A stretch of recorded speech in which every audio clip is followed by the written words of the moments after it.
even said in that conversation when he brought up his critiques, I'm not ready to have that part of the conversation yet.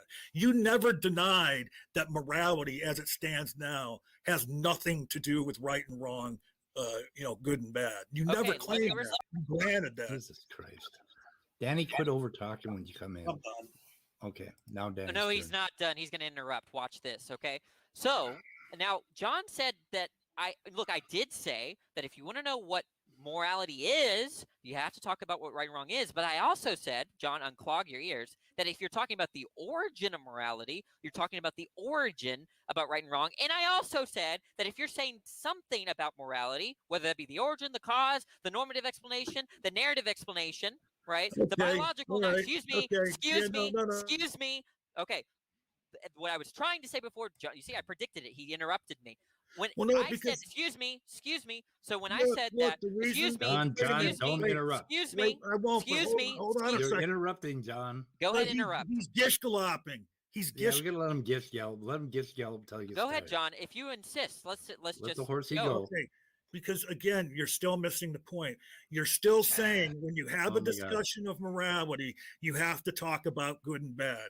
And the fact of the matter is, you don't have to talk good and bad if you're talking about the biological origins of where we get our sense of a morality from, the impetus to why humans even think about morality. Okay, it hadn't been sussed out then. It was biological instincts, like Speed was trying to point out the other day. So no, there is no concept of good or bad back at the beginning when our sense of morality was formed, because it was all from instinct and from evolutionary reasons. Okay, so now, Danny, hold on, Danny. Do you disagree? You silence me all the time. Hang on a second. Do you disagree with that? Yes, okay, absolutely. Good. Okay, good. You disagree. Leave it at that. You disagree. No, I'm not going to. No, we I will understand why you disagree. We don't need to go any further. I will not be slandered. Could I give a quick example? Yeah. Okay, so wait a minute. No, hang on a second. We're 10 minutes to ending this stream, okay? Danny disagrees with John. I don't really give a fuck, and he disagrees with me. But let's not get back into the weeds where Danny has to explain himself for the 500th fucking time, because I'm tired of hearing it. Okay? Yeah. So just knock it off, Danny. We understand you. No, you do not understand me, and I will. Fucking A. Jesus Christ. Okay, Snake, what's up? So Danny's saying origin of morality. You're saying origin of sense of morality. So there's, I don't know why we can't communicate that, but I know. For a quick example, if we're talking about, okay, stop me if this is too spicy, but if we're saying, okay, well, what are the reasons why Hitler hates Jews are different than whether or not his opinion on that is correct or not. Okay, I would go even further, and what I was talking about is where that feeling of hating anything comes from. So I was a little more meta than that. Well, right, and let me clarify too, because this is what I understood it as, and tell me if I'm wrong, Speed, is that what you're saying, because you brought up the example of caring for your young. So 200,000 years ago, the earliest humans would have offspring, and they would have this moral sense, they didn't know to call it that they were to care for that child, that they loved that child, that they shouldn't do harm to that child. But at no time did those human beings that far back think about, well, this is good or this is bad, or ever utter the word right or wrong, or this is right, this is good. It was all an innate sense. So to say that talking about the origins of morality that far back, it has nothing to do with right or wrong or good or bad, because they had no concept of that. But if you're going to talk about morality, say from 5,000 years ago till present, then Danny's absolutely right. You can't have a discussion of morality without the language about right and wrong, good and bad. Look, if you want a serious response, the point is that it's Danny, excuse me. Danny, could you hold for a second? Excuse me. Oh, excuse me, Danny. I just want to give you just a point of moderation. When I bring you back into the room, wait for 10 seconds before you start fucking talking. to see if anybody else maybe wants to finish up, and then I won't have to keep removing you. You're really a bad boy, and you have to stop doing that. I'm tired of removing you from the stream. Are you saying I shouldn't do it? Is it the wrong thing to do? You didn't wait for 10 seconds. Now, give it 5 seconds, okay? Count 1,000, 1, 2,000, 3,000. 3 seconds, Danny. Try it. No. See what I mean? I mean, can I ask you a question? That last explanation I gave about, earliest humans, they had no. That's perfect. Yeah, I mean that there's no disputing that, but Danny wants to come in the room and dispute an empirical fact that I just shared. Yeah, I don't know what the fuck Danny wants to talk about. Anyway, Snake, do you understand that I was trying to go to a more a more basic meta discussion and build from there, and I felt that I was being rushed into a discussion about language and culture, and that was just a little too far. I mean, using examples that are from biologically understandable rather than going as far as even Hitler felt about the Jews, that sort of thing. I suppose we're going to get a Q&A on this. I just wanted to say that, John, that was a beautiful explanation. Well done. I understood it, and I think everyone. It was garbage. Let me explain why it was garbage. Danny, fuck off. Right okay? and wrong are built into the notions of agency, so you can't give. But we understand that kind of all account. that, Danny. God damn, Danny. I mean, We understand you, something Danny. first. Well, I An example understand. first. I understand the impulse of it's a much more interesting, at least for me, discussion of what the actual ontology of and epistemology of what good and bad are, and that it's like I think it's fairly simple to say, okay, these are the biological origins of our sense of morality, and then I would want to move on from that pretty quickly. No, that doesn't make any sense. I understand why. I understand that, like Danny, I don't know why you don't get the point that they're just still on the sense of morality. That's they don't still want a to go problem. further. All of my arguments go through still. It doesn't matter, right? Whether you're saying origin of morality or origin of sense of morality, there's still a problem. Okay? And they're not interested. They want an echo chamber with John Peterson of above all people. Okay? And so who doesn't know what he's talking about?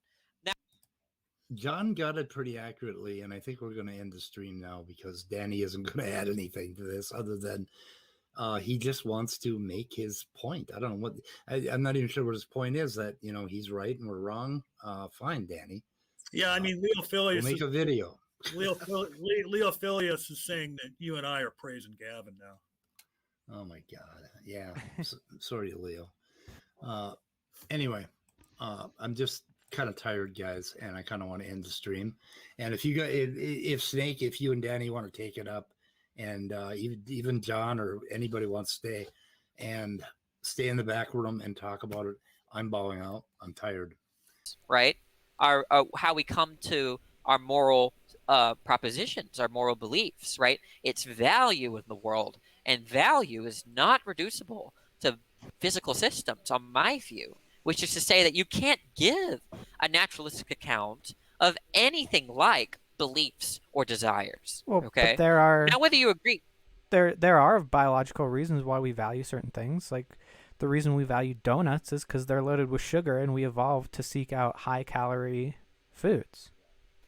Okay, so we just disagree. But the point is that with respect to the discussion we just had with Speed and them, right?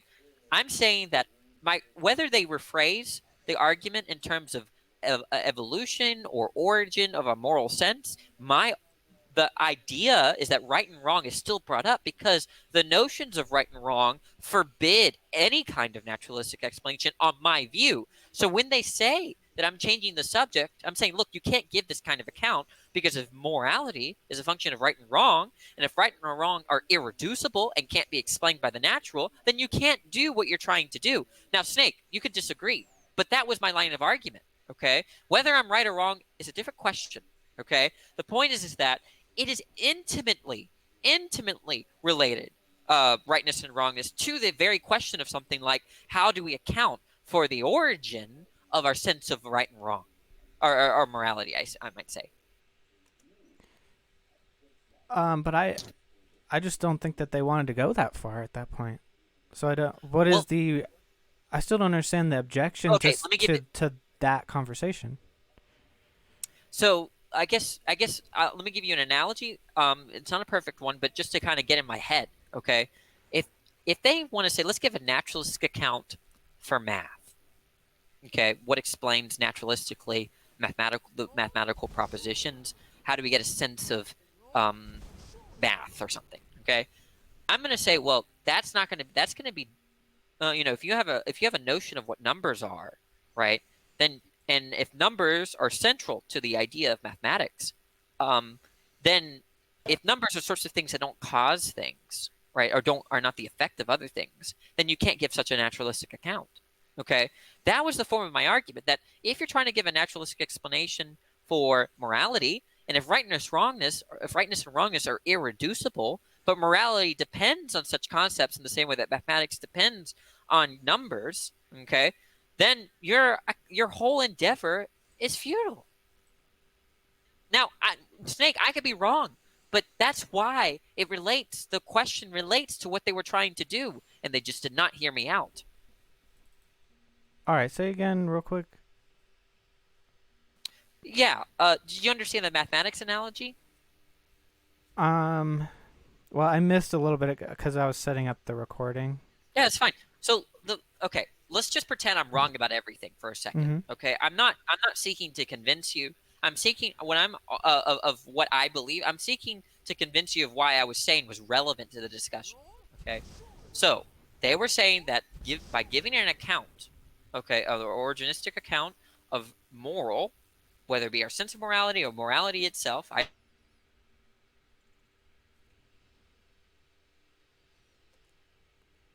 the nature of morality or the nature of rightness or wrongness itself. But I'm saying that the nature of morality describes the nature of rightness or wrongness, and the nature of rightness or wrongness is that it's irreducible. Okay, irreducible, and therefore, and to further extend the nature, that sort of nature is that it's non-law-like. Okay.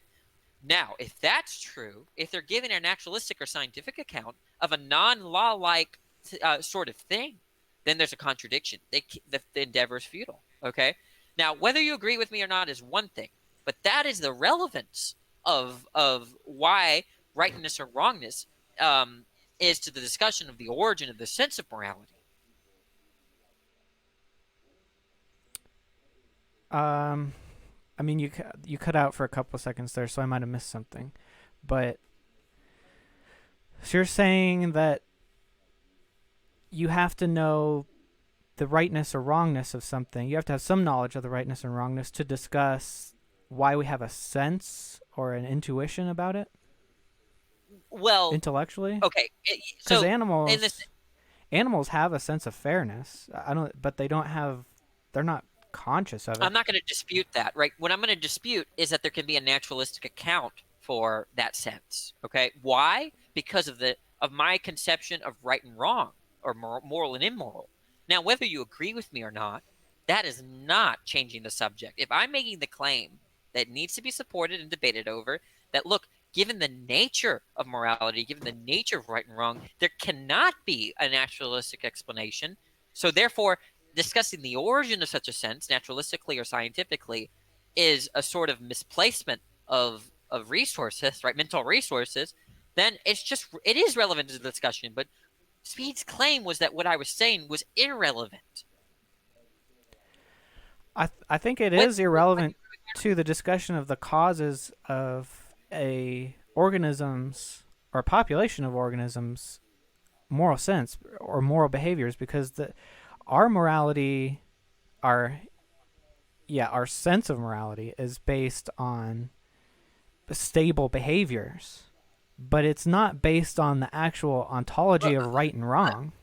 Look. There is some relationship there, because stable behaviors do have some sort of mathematical correctness to them. But look, you're missing what I'm saying, and it's probably my fault. So let me phrase it this way. Let's just use a variable, x. Okay. Let's define x as something that can't be explained naturalistically. Okay. Mm-hmm. Okay. Let's say you believe that, and then someone else says, "Let's give a naturalistic or scientific account of x." what are you going to do? Give a naturalistic account of X. Talk about the facts of. Wait, let me say it again, right? Let's use a variable X, okay? And let's say that X, you believe, cannot be explained naturalistically or scientifically. Let's just pretend, okay? So you're with me so far? X can't be explained scientifically or naturalistically. And then you ask to explain it naturalistically. And then you hear someone else talk and say, I'm going to give a scientific or naturalistic account of X. If you're involved in that discussion, what are you going to show? That there's a contradiction, right? Yeah, that makes sense. Now, what if this person said, you're changing the subject? I don't want to talk about what X is. I want to talk about where X comes from naturalistically or scientifically. Are they right about that accusation? Yeah, but I think what's happening is they're talking about Y and you're talking about X. Because there is if you're saying that could be true. That could be true. Okay, for sake of argument, though, in your mind, it's relevant, isn't it? Yeah, if they're just trying to describe X naturalistically and you don't think X has any naturalistic explanation. Then, right. So then what happens is that how the conversation is forwarded then is that if we're saying that there's this thing, right, this term we're using that you think that it's can't be explained naturalistically. We think it can. Either you're right, there's an equivocation, which has to be addressed, or the nature of X, someone's wrong about it. Either one has to be true. And the point is that getting into the nature of X will tell us whether there's an equivocation or will tell us whether there's someone that is mistaken about X, whether that be you or the person that was discussing. So it's relevant. That's all my claim is, right? That they're charging me. Look, Snake, I could be wrong about everything. I don't care. What they were telling me is that I was changing the subject. And it's not changing the subject if it's the case that I have an argument for why what they're talking about can't be explained naturalistically. What is our goal? To explain X naturalistically. So we're not trying to understand reality. We're trying to understand just I'm not what your talking points. We're not trying to understand actual stuff in reality, but just thinking points. Like I didn't say anything like that.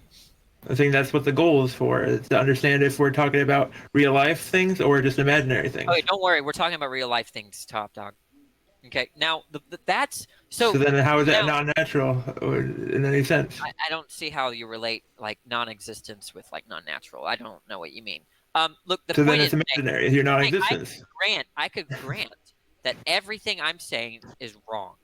Okay, the point is that it's still relevant, right? If I'm bringing to the table a claim that right and wrong can't be explained in this way, then it's relevant to the discussion because they have to diffuse that property somehow. But they didn't engage with me. Instead, they said that it wasn't relevant. Look, I know you're friends with, you have history with these people, Snake. I understand that. I'm not faulting you, but like, it's just not fair to the discussion. You're trying to do the philosophy while we're trying to understand things empirically. That's the difference. Yeah, but I don't. But so you're saying. So that when I was saying that you're talking about X, they're talking about Y, is because they're talking about the sense of morality. And even if you grant that there is no actual naturalistic explanation of morality, they're not even talking about that. They're talking about the naturalistic explanation of what we think about morality. Yeah, I think on my view, that's not even possible either. Because the sense of morality is just going to be, I don't differentiate that from acquiring a moral belief. But the explanation, naturalistic or not, of morality is completely separate from someone's probably error-filled conclusions about it. Can you repeat that? What I mean is the nature of morality is different from someone who's making claims about morality and who just has opinions about morality, because those opinions could be based on anything. Look, the point is that if someone brings forth look, I want to understand X in terms of Y, but someone says you can't understand X in terms of Y because X is in terms of Z, then it's a relevant thing to address. That's all I'm claiming. That's all I'm claiming, Snake. It's not that much of a claim. I could be wrong about everything, but the point is that when I say what the endeavor is compromised, given the nature of what you're trying to explain, then it's relevant to discuss that. That's all I'm saying, Snake. That's all I've been trying to say. And anything you say is right if it's based on imagination. It's your own opinions. I don't understand. Whatever you imagine in your own. I'm not talking about imagination. Okay, then what are we talking about? Properties of right and wrong, and whether that's compatible with giving a scientific or naturalistic account of it. But whether you agree or disagree with me about those facts, what you should agree with me, Snake, is that it's relevant. That's what they're disputing. Yeah, I think it's relevant. It's just not... Well, it's relevant to the whole discussion. But if you're... But they're saying that they say, look, Snake, can I crap, I have no power here, do I? Can you come over to my stream? Sure.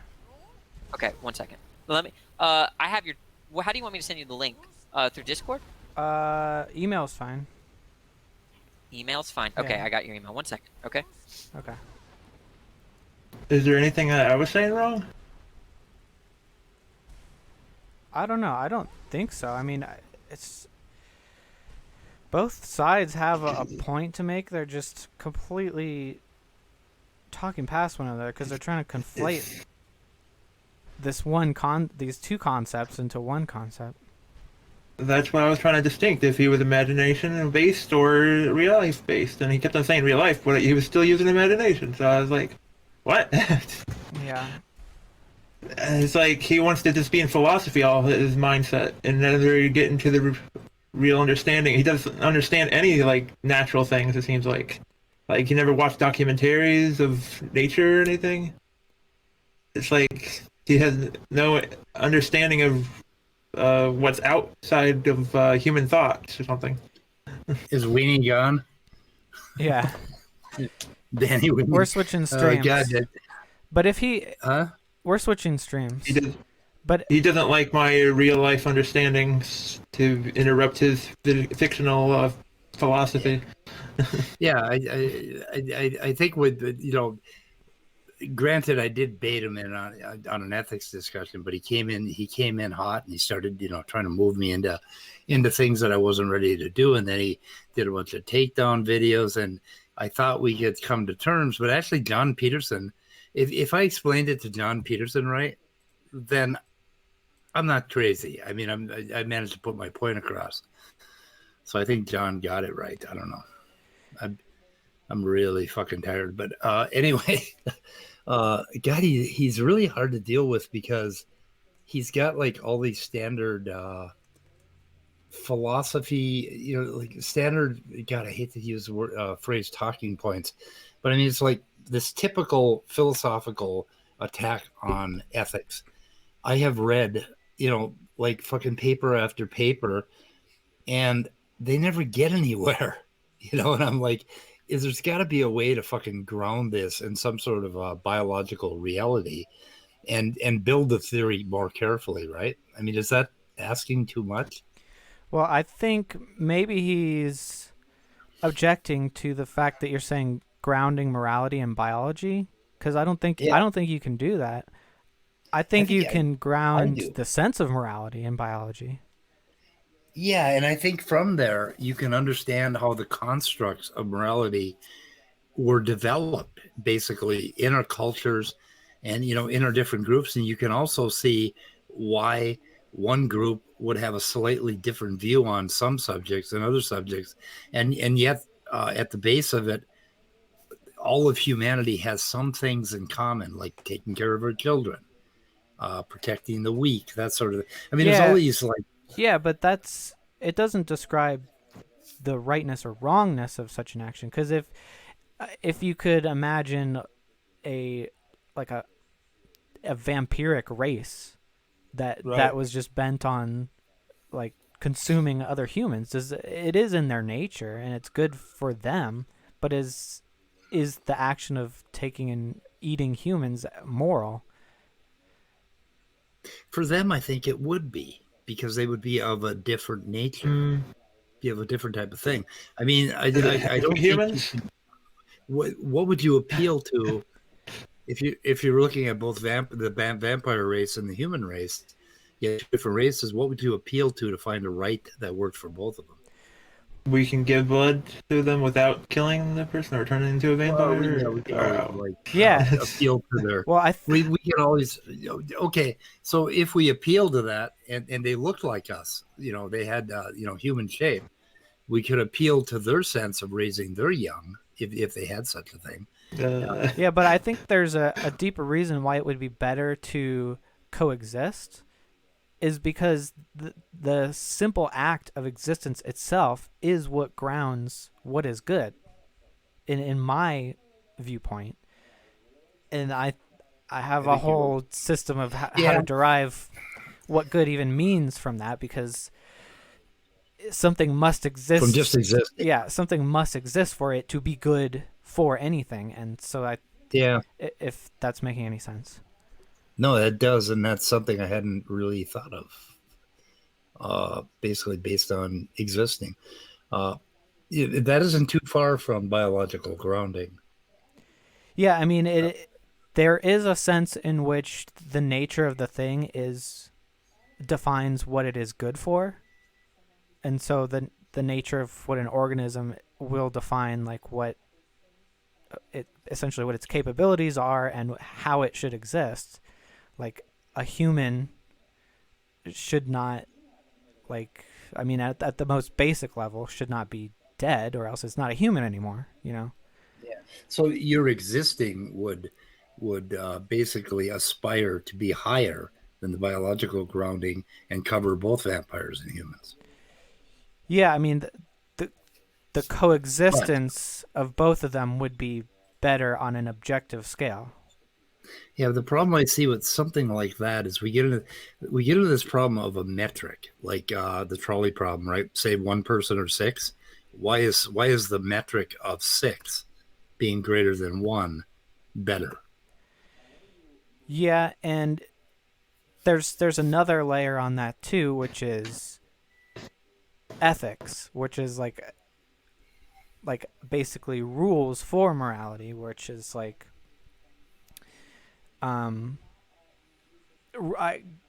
intelligible rules that can govern our behavior concerning morality. So if you have it, so ethics can't be self-contradictory, then it just breaks down. But you can have a rule for ethics that says, well, you can't initiate the death of another being unless in self-defense. So the trolley problem, you could answer, well, you're killing 1 in the self-defense of 6. Yeah. Or you could answer, well, you don't have the right to make that decision because there's no justifiable ethic where you get to... Yeah, the Zen solution, if the train was headed for the 6 people and he could switch the track to the 1 person, the Zen solution would be Yeah. Well, I watched a video of a group of people or something. They tricked these people to thinking what they were doing. I mean, it's hard to explain. They were doing like a test for that thing, and so they can't say it right. They put them in like a room where they get told how to change the tracks, and then they get a video or something and make it look like it's live or something. Wow. And then they had they split the screen too, so then the train looked like it was going after people that were not knowing that the train was coming because there was like construction workers or something. And then they had trained this person, or multiple people, but just one at a time, to change the tracks if they needed to, or whatever. And then the constructor guy was left just for a second or something while they stayed inside while they played the video with the split screen, so it made it look like, the train was heading towards people. Yeah. One or six or one person, or it changed the track to one person while it was going straight with the six. So you can do some funny. They always changed the track because when the person was at the control or the test subject, they always change the track. Yep, to one person. Oh no, God! And I'm mumbling. I'm so tired that I'm not able to put words together anymore. So I should probably shut the hell up. Let you guys talk.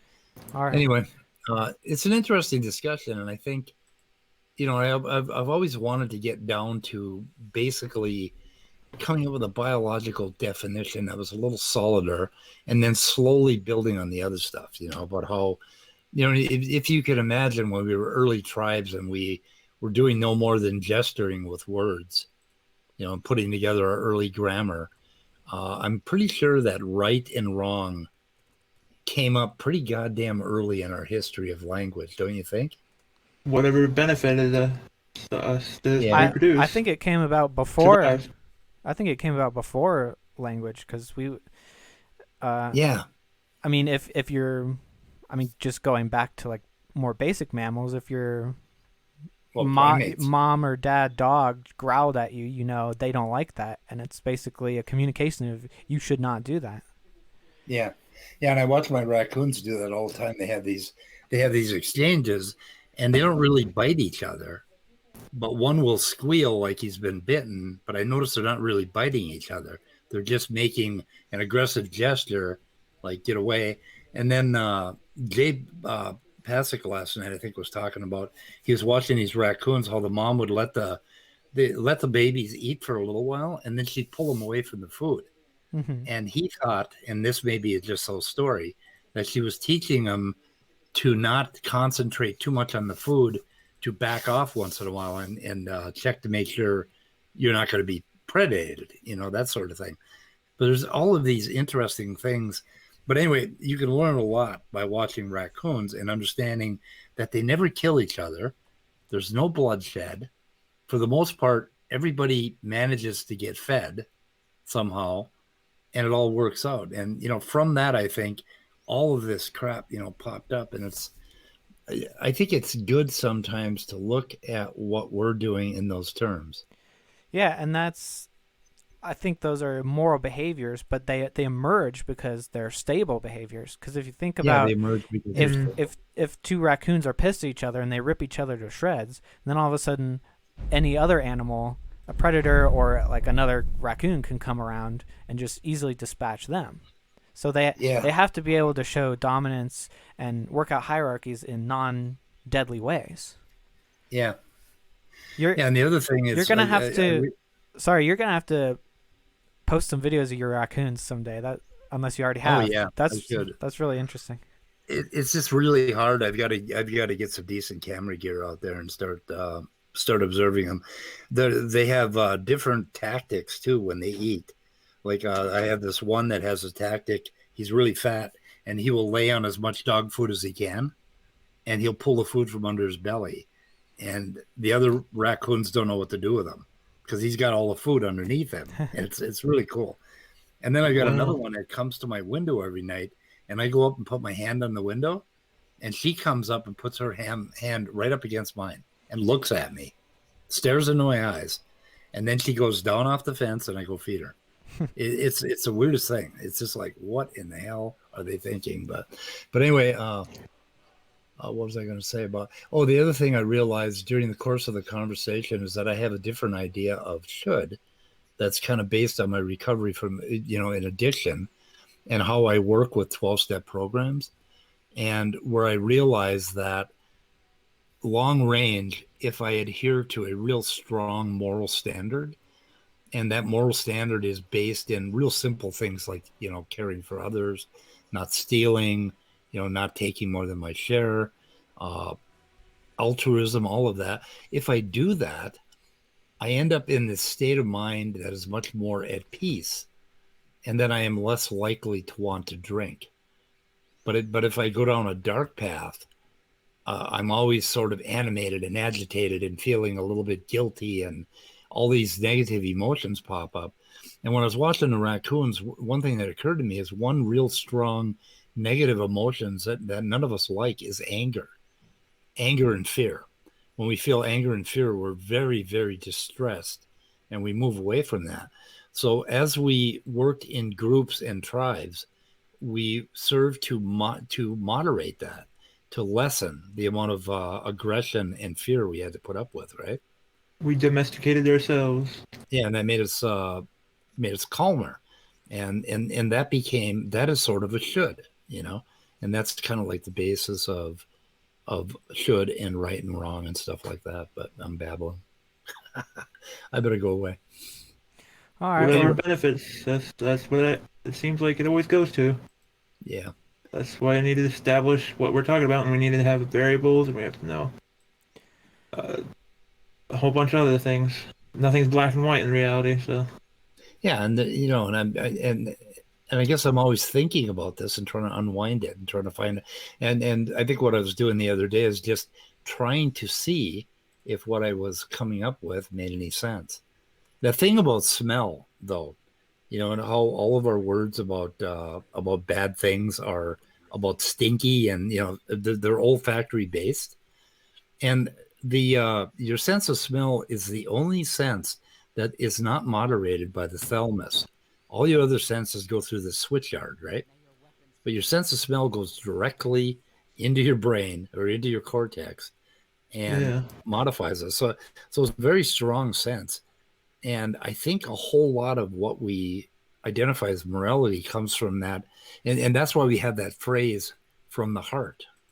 It makes a lot of sense because your enteric system is like a big brain that developed to keep you from eating bitter and rotten food, that sort of thing, or dealing with feces and all of that. And when you look at that, that makes a hell of a lot of sense. I think Steve Pinker, doesn't he make a big thing of that? Is he the one that went far into that, or I don't know. Have you read Pinker? No, but I'm saying our heart thing is more about our emotions because it makes our heart pump more different ways. Yeah, that, but there's a sense of coming from the center of you, which is that enteric, that feeling you get from the center of your body. Like even when you get angry, you feel distressed in your gut. You have a tightening of your stomach muscles and slowing down of your digestive process and all of that. And all of that comes into your mind. As, emotions do all the different things to your body. Yeah, Antonio Damasio calls that the something Maloo, emotional Maloo, and he believes that is underpins our consciousness, that feeling from the center of our bodies and stuff. Kind of changes how we think when we have emotions. So. Yeah. What do you think of all that, Snake? Yeah, I agree. Okay, I'm going to quit babbling and let you guys be, and I'm going to shut my sound off and go watch television, okay? Alrighty. Well, Snake is going to Danny's StreamYard. Yeah, I put the link. He said you could come along. Oh, okay. Maybe. I put the link in the private chat here. Okay, if I get some sleep, I may. If you guys are still going, I may stop in. Okay. Okay. Good now. All right. Thank you. Let's just wait. Oh, hey. That's all right. I'm very new to doing this stuff like this. Okay. Did you see the video that I made of Snake? Not Snake. Of Speed. No.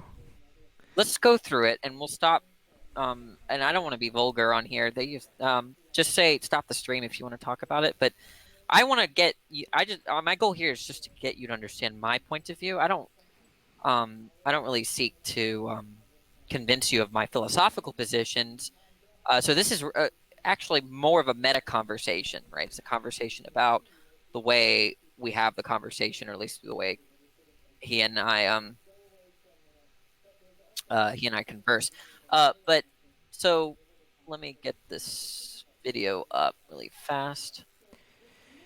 Okay, this is the one where this is the video that had all the context of what we were talking about. So let me extend this. Okay, so let me go ahead and play it.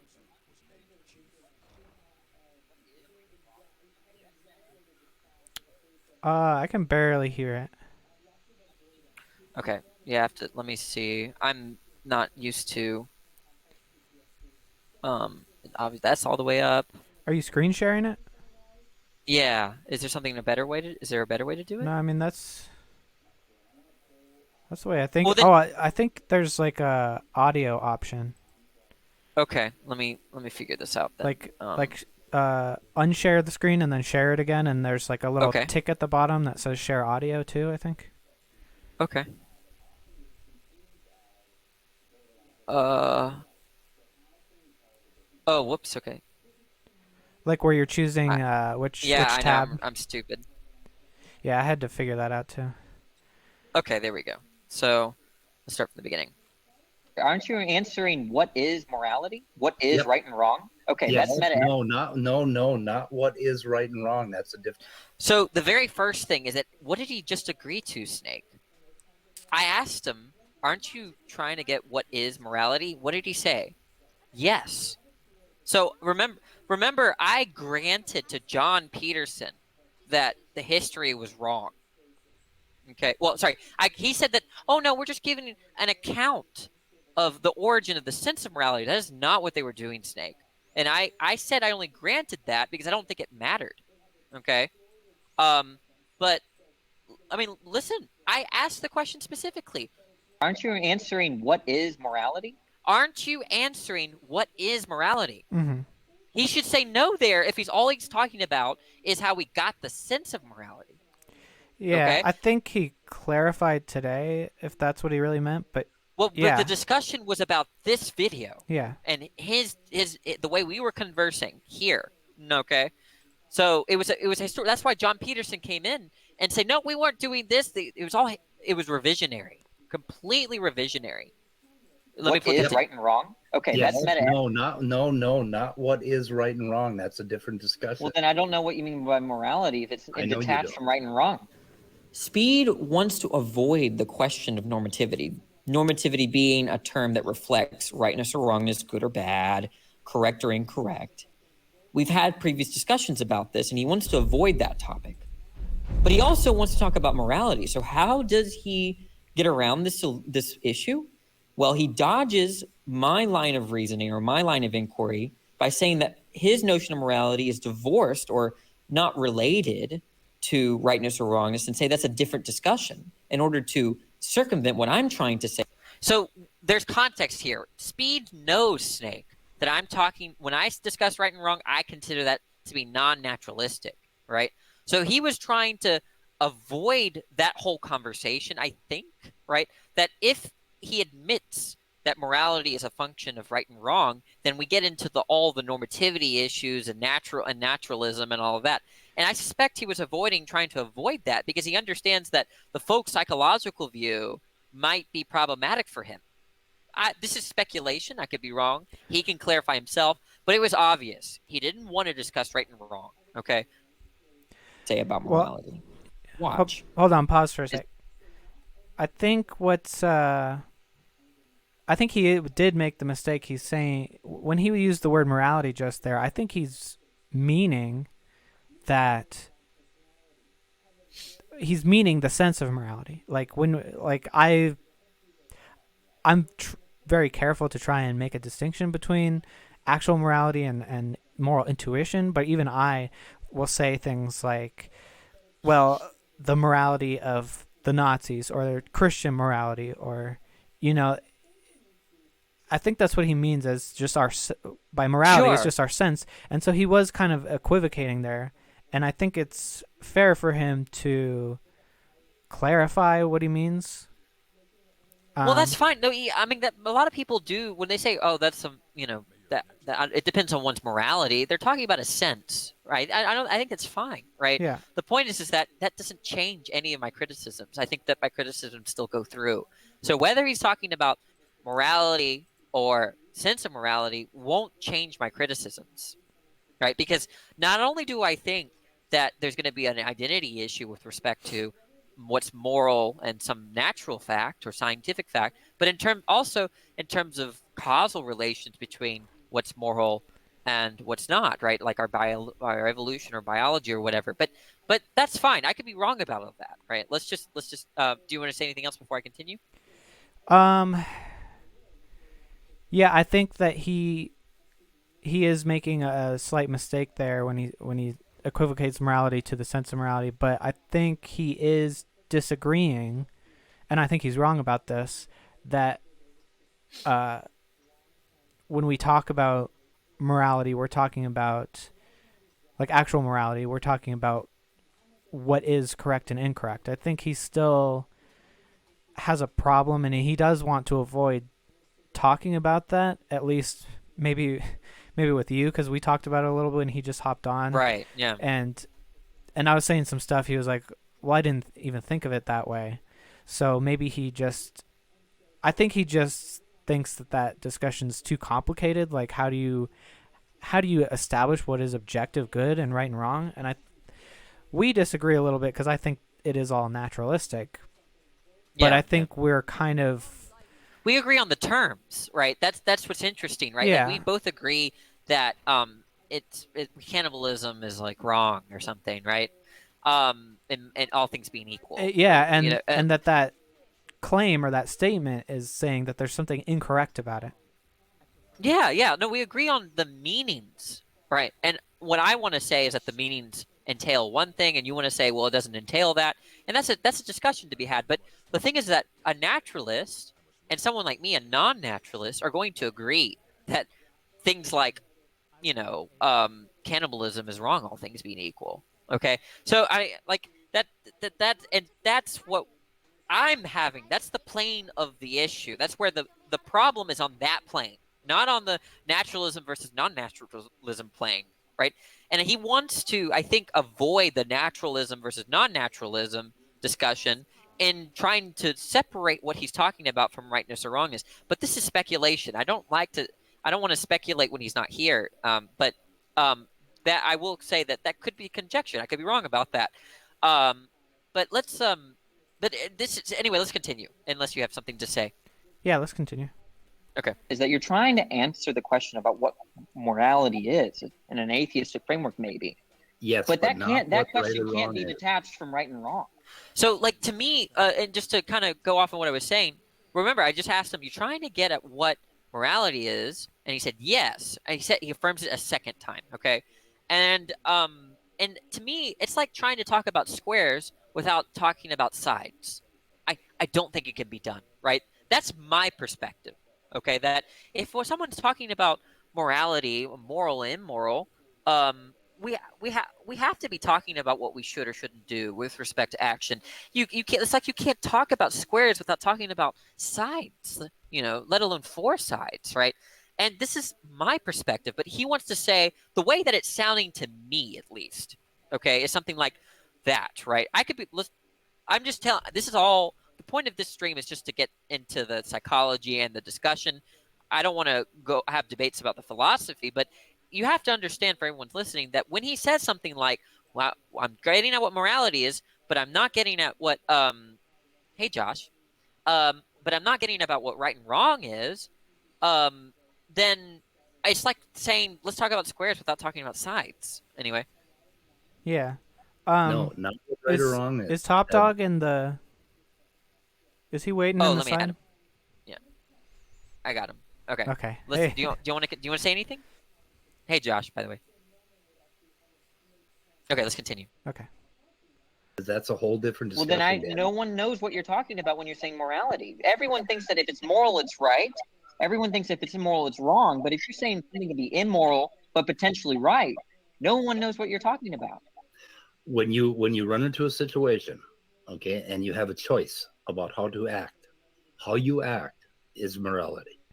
Is based in morality. It has nothing to do with right or wrong. We're not talking about what right or wrong is, and we're not trying to derive that from morality. Now, the very next day, so this is a day after what you just listened to, we talk about morality again. Okay? But this time, suddenly, Speed of Sound decides to understand morality in terms of rightness or wrongness. Right? What does this show? Well, it shows that Speed will change his view in order to get around an issue that's being posed to him. And then the very next day, of course, since he's being dishonest, he resumes what he actually believes. Watch. It is, let's see, it is a moral fact that we should care for our young. Do you agree with that moral fact? Yeah, well, you don't think that's true, right? You said that rightness and wrong, you dissolve normativity of morality. No, wait right? a minute. No. I would never say that we shouldn't care for our young. It's a moral fact. I would say that's a moral fact. I had myself muted. And what he said, what I should have, including Snake, he actually said, I should have put this in the stream or in the video. He said, I don't think morality is normative, right? He wants to get rid of normativity in the notion of morality. He explicitly said that. Yeah, he says it's whatever you decide to do, or what were his exact words? I don't know, but the point is that even I don't think that's a very tenable use of the word. I think morality is a comment on what you do, not necessarily what it is that you end up choosing. Well, the point is that in his clip, and I think he says it again, is that he thinks that you should care for your young is a moral claim, okay? And that is the context of today, okay? Yeah. Well, the context of today. Go ahead. Yeah, I think there's a bit of blending of discussions here, which is why it's confusing for both sides. I think is because he's trying to say, okay, this is like I think they were trying to have a discussion of why we do care for our young. But that's a different question of why we should care for our young. And I guess there's two dimensions to it. Is like there's a survival aspect of it, survival of the species, why you should to contribute to the survival of the species. And then there's the whole moral aspect of it, which is, okay, well, if there's some kind of an evil race of beings, should they reproduce? Or is it just good for their own survival? But that's not really a moral question. That gets into a lot of discussions about, maybe it's separate discussions. But the point is that I'm not changing the subject. Like what was previously said in the stream when I'm mentioning right and wrong, I'm not. Okay, and he wants to say that if I were to bring up right and wrong. And how that relates to giving an account of morality, whether that be explanatory or giving an account of the meaning, it's relevant. Okay, but anyways, right? Okay, well I don't want. You're right. My bad. I don't want to change the subject, but that's you're contradicting yourself. I hope everyone realizes that. He just said that a moral fact is construed in terms of what should be done, which is to say the right thing. If something is the right thing, it should be done. If something's wrong, it should not be done. So there is evidence right there that Speed understands morality in terms of what's right or wrong. Right and wrong express moral facts. And so the previous discussion I had with him was just him trying to dodge my objections, saying that I was changing this. Okay, that matters less. But I guess for today in Speed Stream, I'm pushing back on the idea that I was changing the subject. I was not, right? Because I think that given my account of rightness or wrongness, there can't be some kind of unified theory of it, that there's not a scientific understanding of it. People can disagree about that, and maybe there's a real conversation to be had there. But if I think that, then the relevance of rightness and wrongness to morality is paramount, integral into whatever he's claiming. And that's kind of what I'm trying to say. Yeah, I agree with that, and I think they want to have more of a discussion on the reasons we think certain things about morality, and don't like our psychology doesn't necessarily need to have that opinion to hold that commitment of to say something is moral is to say it has some truth value or correctness to it. Well, maybe you could say something is moral and be wrong, yeah. So it wouldn't have a truth value. But what it would mean is that you think it shouldn't be done. It's wrong. It's wrong. Yeah. Or it's immoral.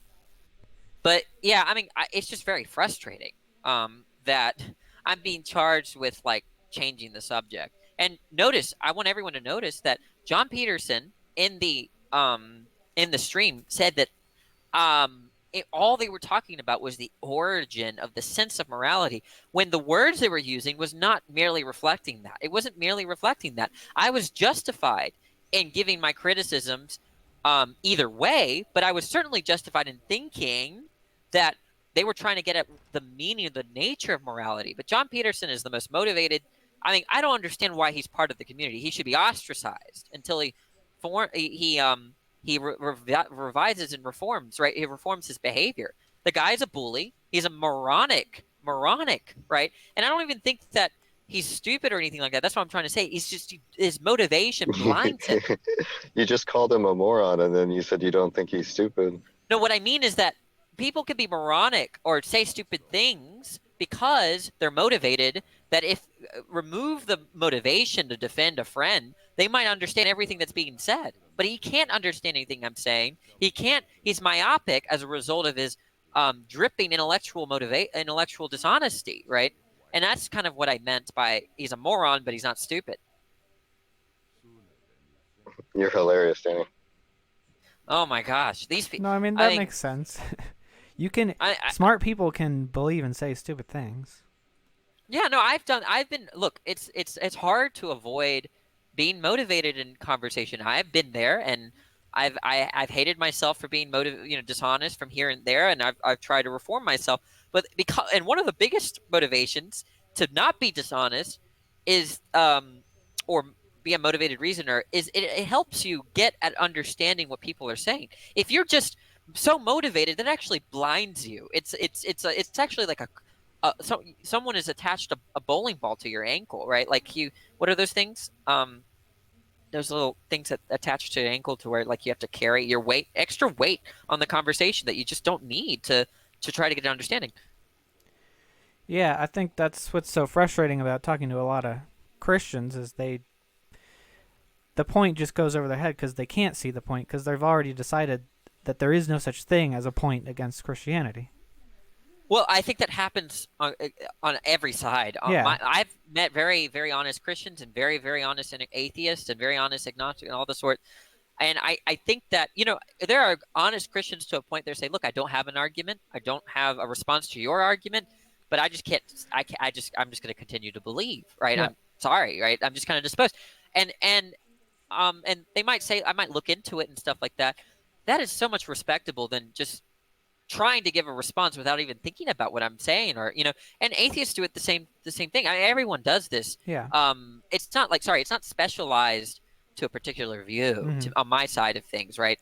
But I don't know. Oh yeah, it seems like it's a everywhere. crazy. Sorry, what? It seems like a crazy to be dishonest.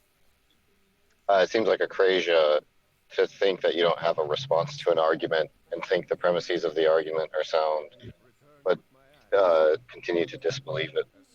Well, you might have pragmatic reasons, right?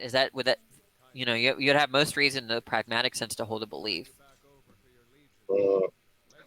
No, but it doesn't. If you were disposed to believe it, that you're not saying you're holding it for reasons. I was just taking. Oh yeah, I see. Yeah. No, you're right. The way I used disposed there. Did you listen to the Bill Grommy AMA yesterday? I did. Bill Grommy is so hilarious, man. I could not stop laughing. Wait, what were the funny parts? Well, so his conversation with Zach and Dertori were, of course, hilarious. Like, I just don't know what you're saying, right? Those kind of stuff. I wish I could do his accent. And then also, when he said something like, you would attribute as much mentality as it deserves, which is none. Just like stuff like that. Do you remember that? Like stuff like that just cracks me up. The guy, it was like, I felt like I was at church. I wanted to say like hallelujah, throughout the whole thing, or sing like a hymn. Did you hear me arguing with him? With Bill Grommy or Detroyer? With Bill Grommy. I heard the discussion. I have to re-listen to it. A lot of it went over my head. I still don't really understand the whole betweenness of Detroyer and Bill Grommy. I am inclined to think that Bill Grommy didn't understand him. Do you think he understood Detroyer? No, he understood perfectly. I don't know how I let Detroyer confuse me with the thing that I read from Detroyer, because it was clear to me when I read the argument in Self-Knowledge and Resentment I understood the argument, and then I came back and I told Jack, I was like, look, Jack, I don't understand what you don't understand. There's no, once you get back to the other side of the identity, the Morian arm, there's no problem. There's no open question argument. So like with water and H2O or whatever, if you posit an identity between water and H2O, and then you say, well, what does the sense of water express? And you give a series of properties that water expresses, then there's no open question argument there. You can just say water is the stuff that comes out of your faucet, that flows through rivers and streams, that falls from the sky, from clouds, and there's just no open question argument. Right. Okay. Like, and so it's like the properties that are picked out there. Like the only thing that someone could say is that on the least charitable view of this Quinean condition for existence, for ontological commitment, is that at best, Bill Gramy is committed to, if those properties, the properties of flowing through streams and stuff, can't be paraphrased away or whatever, if those can't be paraphrased away, then he has an ontological commitment to those properties. That is to say, those properties are of their own order. Like you might say weakly emergent properties or something like that, but even if you said that, like, so what? That doesn't change the argument, right? Like none of that stuff would be relevant. It would just be like, oh, ontology is a little bit kookier than we thought or something, right? Yeah, you see, the problem is that, like, in the same way that I give a lot of credence, like, if you give an objection or if Jack gives an objection, presumably there's something substantive, like there's some kind of substantive disagreement that and so I treat Detroyer the same way. That what I'm trying to track what Detroyer has a problem with exactly, like, and I'm just not. Vic listened to the whole thing too, by the way. So I have to talk to him about it. He said he was missing some of the stuff that Bill Gramy was saying in response to Detroyer, but I don't know what explains that. But no, Vic really enjoyed it. We were laughing like half the time, it felt like. But I have to upload that recording. Yeah, Bill Gramy made me happy because I'm never going to let Detroyer confuse me again, which I'm really sort of bothered that I think I don't know where the conversation started getting muddled. It either got muddled when I started talking to Detroyer, and then Jack was saying that he thought it might be able to be run against all synthetic identities. And here's the thing that really disappoints me about myself is that probably a year ago, after I read the argument again, I told him, I was like, look, Jack, there's just no open question argument, so it's not a problem. Like, it's an open question whether water is H2O, right? But when you talk about what the sense expresses of water, there's no open question there. So there's no problem, right? It's not the same thing as the open question argument for values, Yeah, I'll talk to Jack. Jack was going to also talk to me about it, but I think that what you said makes sense. Detroyer put a huge wrench in all of my thinking because, like, so I was I'm bothered by my own confusion about the whole argument, but we have to maybe dedicate some time to like fixing what he kind of damaged in my line of reasoning. But I'm not prepared to do that now. I have to leave soon. Yeah, see, I think the thing is that he made it all complicated, which what I was saying to Jack is because Jack was, commending Bill Gramy for his laurels or whatever, and I was just saying, like, if maybe he's a genius or whatever, who knows, who cares? I don't care particularly. But what I am impressed by is not getting confused by all the fucking academic jargon, like not getting confused. Yeah, Bill Gramy, yeah.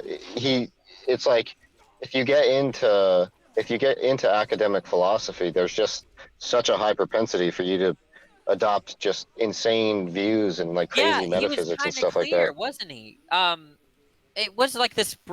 It was that, and like, you could give really complex accounts of naturalism, and he was like, wait. I have a very simple understanding of naturalism, and I thought it kind of I don't know if it begs the question or not, but it was so funny to see someone that thinks that like the whole discipline of philosophy is confused, like Zach, meet up with someone that doesn't think that has a really firm understanding of these of the way he's using the terms. Wait, who are you saying has a? Well, no, the point is that like Bill Grommy, what a lot of professional philosophers do, or people that engage in these debates on Discord, is that a term like naturalism might come up, and then people like Zach will be like, "Well, naturalism. There are different accounts of naturalism, and it's not quite clear what everyone is saying." But Bill Grommy was like, "Look, I this is what I mean by the term, and it's very simple on my view. Right now, if you give it a different account, we could talk about that, but." I liked that. I don't know if you're tracking what I'm saying, but Did you hear me bitch at Zach? I don't yeah, that know was if you great. bitch at Zach. Yeah, I really respect Zach.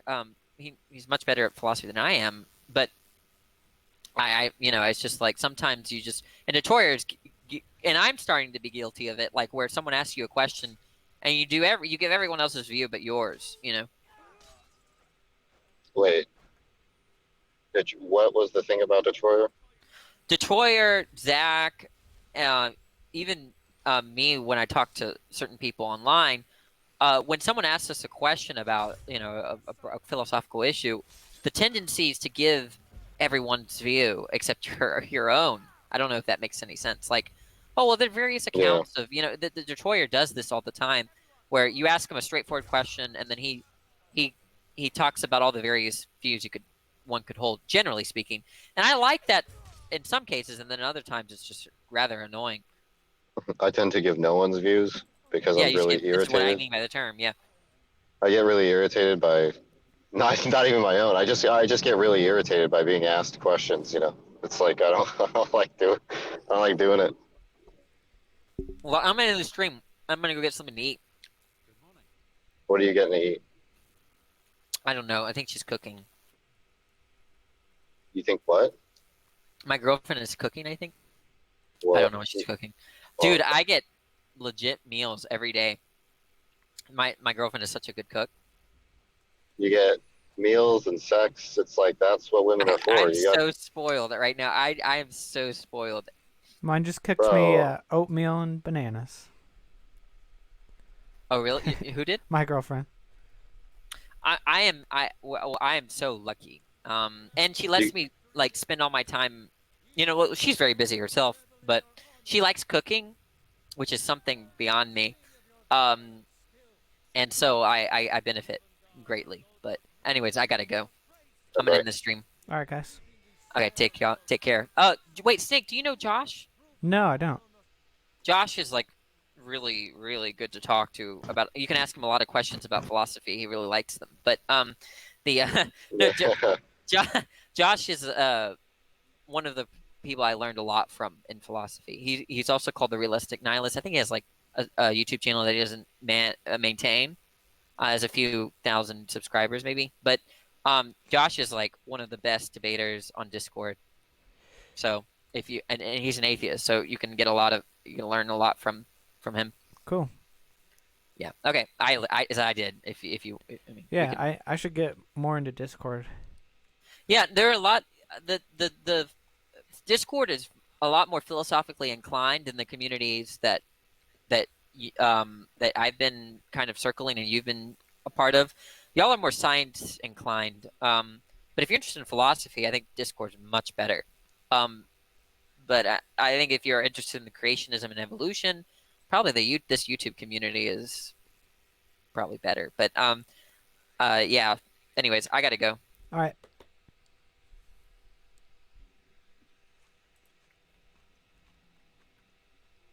I made banana cake or banana bread last night myself. Oh, that's always good. I eat bananas too quickly usually to get rotten ones, but yeah. And then other days or other part of the year, I make corn casserole. So like cornbread. It's kind of, I guess it has a muffin mix in it. and I have no baked fudge oatmeal cookies Nice. other times of the year. Yeah, I like cooking. I'm not a great baker, but baking pretty much you just follow the directions. Cooking's harder, but I like it better for some reason. Yeah. These are years ago I took pictures, but they're the same if I made them now. So Yeah. Are you into keto at all? what's that? The keto diet, are you into that at all?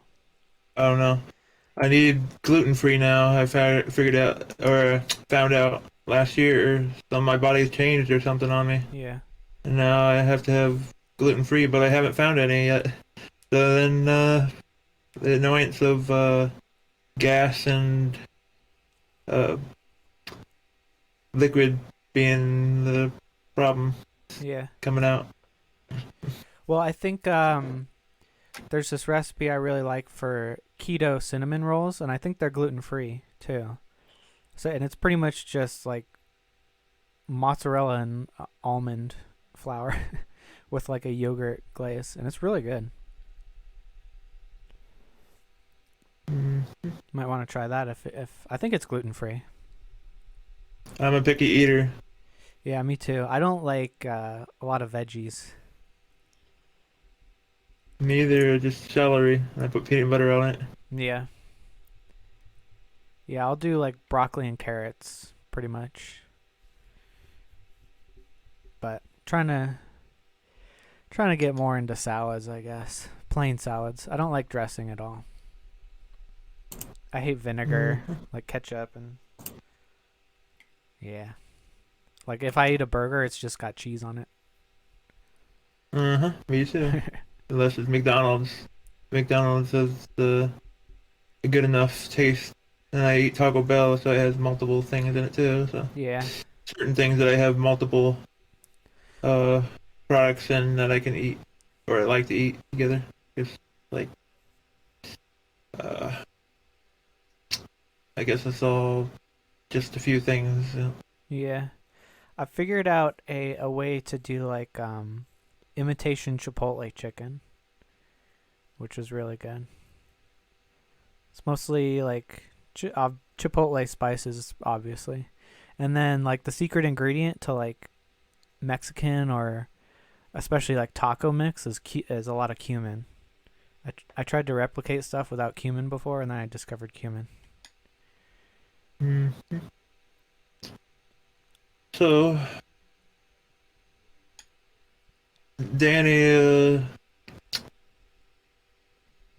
just what's the problem? I don't really understand other than that we're trying to understand things in real life. That's all I could get. But then he wants to understand things in just thought process. Yeah, I think he gets tripped up a little on the semantics and the pedantry of it, which, I mean, Why he likes philosophy. Yeah, I mean, I'm sympathetic to pedantry. I myself am pretty pedantic, but I think he's too caught up on the exact words that Speed is using and not really the context and what he's trying to get at. And I don't think he's trying to dodge or anything. I think Danny's going a little too hard on his motivations and accusations. And then you have to understand that some people can misunderstand other people, or their thought process was trying to think of something else, and it's like one track mind kind of. Then you're thinking that they're dodging or something. Yeah. And then of course it's snowballed into like now he and John just fight over like you're dishonest. No, you're dishonest. Well, John has a problem where he can't stop talking once he starts, so that's one of the problems why he thinks he's a bully. Yeah. Or Danny thinks he's a bully. I mean, he definitely He doesn't. He could stand to talk a little less. At least talking over people. I can't get to talk sometimes because it's like the same problem. Yeah, I think it was like literally just me, John, and Argatha one time, and it was like neither me or Argatha could really get anything in, Yep. and he was Once agreeing it's with in me. his mind. Yep. Where you can know the social cues, the things that their fairness. That's what our thing is, I think. What we feel against Yeah, some people. I think Speed could, like, I get like at this point when Danny goes on the sorry loop, it's a little annoying because Yep. it's just, I don't know. I think he could change it up, but it is frustrating to get interrupted all the time. I think I know. Speed could put John in the back room Yeah, occasionally. I was thinking that. I don't think John would just like